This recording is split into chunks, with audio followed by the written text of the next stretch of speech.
Dan sekarang saya sudah bersama dua orang filmmaker Indonesia yang saya yakin karya-karyanya juga Anda sudah lihat lalu lalang. Salah satunya di platform ini juga. Jadi sudah bersama saya ada Mas Lucky Kuswandi dan juga Timo Cahyanto. How are you guys? Baik, We're great. Living ya. Baik. Anda juga terlihat sangat tip-top. Timo, nice name. Nice name. Namanya sama soalnya. So it's good to meet you. Finally, we're very familiar. Sudah sangat akrab dengan karya-karyanya. Timo dengan actionnya. Sometimes I close my eyes when I watch movies for a good reason. Lucky sangat menghibur. Saya ingin tahu mengenai kerjasama dengan platform ini. Nah, soalnya Anda berdua sudah melakukannya, sudah melaluinya. Mungkin bisa bercerita soal apa sih sebenarnya yang didapatkan dari situ, dan mungkin ada masukan-masukannya juga apa yang masih bisa ditingkatkan lagi. Timo, Timo first. Yang senior dulu enggak? Oke, boleh deh. Dulu aja. Oke, saya dulu ya. Oke, kalau Timo first. Sekali lagi ya, mungkin yang tadi saya terapkan adalah keuntungan kerja dengan Netflix itu sangat buat filmmaker seperti kita gitu ya, terutama walaupun kita mungkin sedikit Lucky juga dan saya juga walaupun kita di genre yang berbeda, tapi kita berdua tuh mempunyai biasanya membuat film yang biasanya tidak terlalu usual di Indonesian market pada umumnya gitu. Dan yang Netflix beri menurut saya tuh adalah accessibility. Accessibility dalam arti kata the films that usually we trying to do are a bit different. Baik itu tema maupun alur cerita dan cerita, tampilannya juga kan, tampilan exactly juga. And Netflix in a sense mereka itu even though they are a company, but they are actually also risk taker in a good way. You know, mereka memberi kesempatan kepada filmmaker seperti kita untuk bisa membuat film seperti ini, tapi juga giving our film sebuah like a Ferrari, you know, like to be able to travel. Alil dan Ratu Ratu Queens gitu juga temen gue yang di luar bisa nonton gitu, tahu tentang film itu gara-gara Netflix lah gitu. Dan bisa relate juga. Begitu juga dengan Penyalin Cahaya, begitu juga dengan The Night Comes for Us. You know, like so buat gue tuh Netflix tuh adalah sebuah batu tunjangan yang sangat gede untuk filmmaker seperti kita. Efeknya apa? Night Comes for Us 2018 ya, masuk di Netflix ya. Apa yang dirasakan efek setelah itu tuh yang didapatkan? I think kalau buat gue efeknya adalah gue semakin yakin bahwa film itu tuh adalah a language of itself. Jadi gue tuh selalu percaya dari waktu gue mulai karir gue sebagai filmmaker ya, gue selalu percaya bahwa you know what, film tuh bukan semestinya satu bahasa doang. Mungkin maksudnya bahasa bukan the language dalam filmnya ya, cuman maksudnya film itu adalah bahasa sendiri di mana dia itu harus bisa misalnya suatu saat orang Afrika Selatan atau orang dari China atau orang dari Jepang atau dari Saudi Arabia nonton film kita, a good film will be able to translate to anything gitu loh. And sekarang dampaknya adalah itu gitu. Gue kayak out of nowhere gitu ada orang tiba-tiba di Instagram gue nulis bahasa Arab itu gue nggak ngerti. Ngerti aja enggak gitu. Iya, tapi terus gitu mereka bilang oh iya, kayak broken English kelihatan gitu kayak I love the night gitu-gitu apa gitu. Oh ya, oke. That's the answer gitu. Like that's what I want gitu, bahwa sebagai seorang filmmaker, walaupun identitas gue sebagai seorang filmmaker Indonesia, gue pengen a film it becomes like an international enjoyment. Cross border lah, pasti gitu. Bener. Lucky, kalau Timo kan kita tahu tampilannya mungkin memang sangat-sangat ekstrim gitu, misalkan genrenya tuh ya, take a chance tadi kata Timo, dan Netflix menjadi salah satu yang berani take a chance. Kalau Lucky kan sebenarnya masih cukup aman di genrenya gitu, tapi jadi mungkin merasakan sesuatu yang berbeda juga. Kalau Timo tuh merasakan langsung tuh, wow, somebody's giving me a chance untuk genre ini. Nah kalau Lucky sendiri apa reward yang Anda dapat karena melalui OTT seperti itu tuh apa? Buat gue, pertama gue ngerasa kita dikasih ruang sih untuk berkarya gitu, karena walaupun tentunya ketika kita bikin sesuatu, first it comes from within, our concern, our perspective on certain things in life yang menurut kita itu penting dan ingin kita utarakan gitu. Gue ngerasa di platform ini itu nggak diganggu gitu, Oh, in a sense gitu. They give Segitu us, dibebaskannya they ya? give us nggak bebas-bebas juga gitu, tapi at least ada space gitu di mana kita dibiarinin untuk membuat apa yang menurut kita filmnya seharusnya seperti itu, Oke.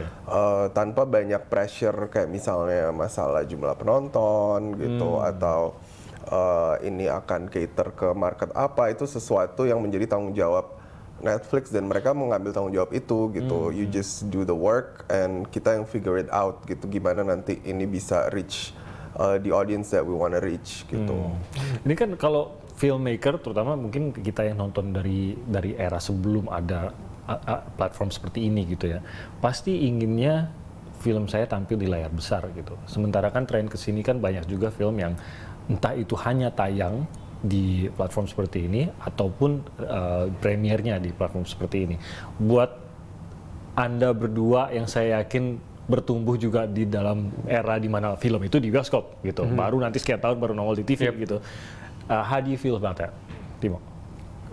Me honestly tadinya emang I'm a bit conflicted ya, maksudnya I am a believer bahwa emang film itu pada dasarnya it's a cinematic experience. Yeah. But having said that gitu ya, the trade-off of having a film brought to your home atau gue sekarang tuh udah belajar to treat film as a cinematic experience regardless mediumnya apa. Kayak gue nonton Ratu-Ratu Queens, buat gue waktu itu lagi syuting film Netflix juga tuh Big Four kan. Terus gitu di break itu gue tiba-tiba gue bilang oke, this Christmas nih gue pengen nonton film ini gitu. And for me that becomes an experience of itself juga gitu loh. The fact that gue pengen nonton film itu dan itu langsung ada di depan layar gue gitu, dan I feel at the end of the day this is the evolution of things. This thing isn't exactly kayak become film-film di bioskop kita mati nih, enggak gitu kan. Justru sekarang kita ngelihat bagusnya coexistence antara film yang masuk bioskop dan film yang berada di platform-platform seperti Netflix tetap bisa harmoni berjalan. Buktinya sekarang Indonesian film is having like a boom di bioskop, so I think the future is bright to be able to have these two different experience. Ya benar juga sih, di saat yang sama film yang gue ingin nonton di bioskop, gue tonton di bioskop, tapi di saat yang sama serial yang gue nggak sempat ikutin 7 tahun yang lalu tetap accessible. Yes. Buat gue, I realize that. Luki gimana? Ya buat gue it's not either or ya. I think both can coexist. Dan maksudnya gue sendiri grow up juga dengan mendiscover banyak sekali film-film yang amazing lewat medium yang bukan bioskop gitu. Zaman-zaman kita dulu Hunting-hunting DVD dan hunting-hunting DVD gitu. Banyak yang kita discover dan tidak mengurangi our love towards the film dan juga our experience. Iya sih, iya. Yang penting aksesnya tuh ada. Nah, kalau kesempatannya, nih, tadi kan juga ngobrol bersama Mal tadi, salah satu yang didapatkan adalah film-film Indonesia jadinya accessible juga to the whole world, seperti kata Timo tadi. Ternyata ada komentar seperti itu.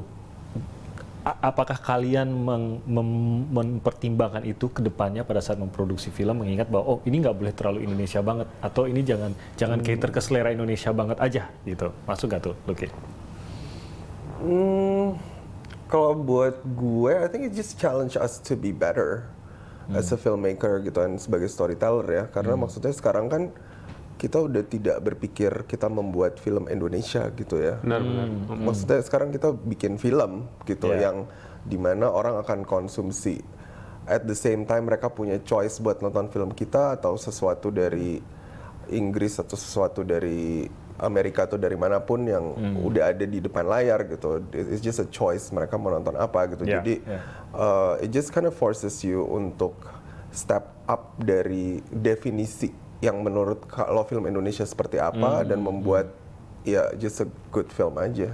Tantangannya di situ ya, tapi chance-nya situ. Kalau Timo mungkin dari awal genre-nya memang tidak cater hanya untuk Indonesia mungkin. Iya, sebenarnya sih kayak sekarang gitu ya. Sekali lagi sorry gue pakai film lu lagi buat tapi temanya Ali dan Ratu-Ratu Queens gitu ya.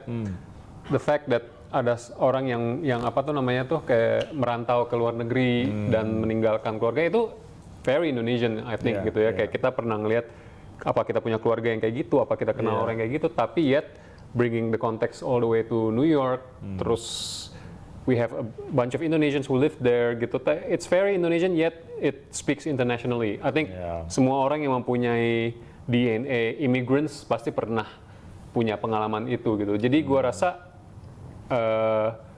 it's not that kita bikin film, nggak berusaha bikin film yang Indonesia banget, tapi lebih ke ternyata the things that happens in Indonesia also speaks universally to other countries as well. Kalau gue ya emang kayak because it's action and all that stuff, mungkin Indonesia have a history of not exploring that world too Yeah, much gitu ya. yeah. Cuman I think at the end of the day, look at Korea, what happens to Korea, or look at what happened to Thailand. 20 tahun lalu juga mereka nggak familiar dengan genre itu kan, tapi yet they are thriving now gitu, especially Korean, their best stuff is all genre stuff gitu kan. So slowly I think this is the baby step for market Indonesia untuk bisa kayak sekarang Pengabdi Setan 2 gitu, kayak kita aja udah kita mulai melihat bahwa penonton Indonesia itu mulai yes, they always love horror. Indonesia Yeah. memang mempunyai affinity untuk horror, tapi at least now we see their still breaking need for records. horror itu udah di-upgrade. Jadi bukan Yeah, lagi tuh kayak the typical easy to make like horror stuff gitu, tapi they want something more out of their genre asupan genre mereka lah gitu. Interesting, ya. Jadi itu akan memajukan juga. Okay, so maybe very, very shortly, in short words, untuk industri film Indonesia, what do you expect in the near future, Lucky?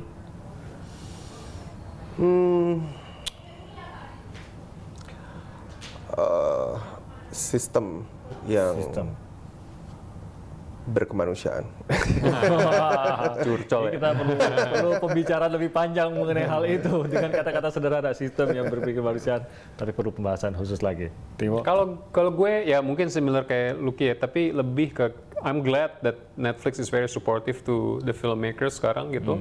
Cuman I think at the end of the day we need also acknowledge the fact that kita perlu support dari pemerintah juga sebenarnya gitu. I think that's very important karena film itu merupakan sebuah sebuah salah satu penghasil terbesar di within from Indonesia gitu ya. Maksudnya secara bukan pariwisata hitungannya namanya culture ya itu ya. Budaya gitu loh. We are actually giving something and then there is a good business to be made out of it.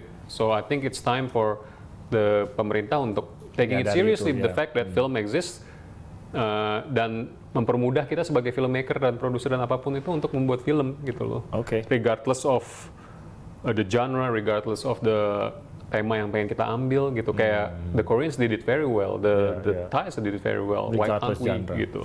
Yeah, with the Koreans it's a conscious effort. It is a conscious effort, yes. So I don't know, 20 years maybe later. Hopefully not. Alright, Timo, Lucky, thank you very much. Thank you. Terima kasih banyak untuk waktu. Terima kasih. Sukses buat film-filmnya. Thank you. Keren banget. Terima kasih Timo.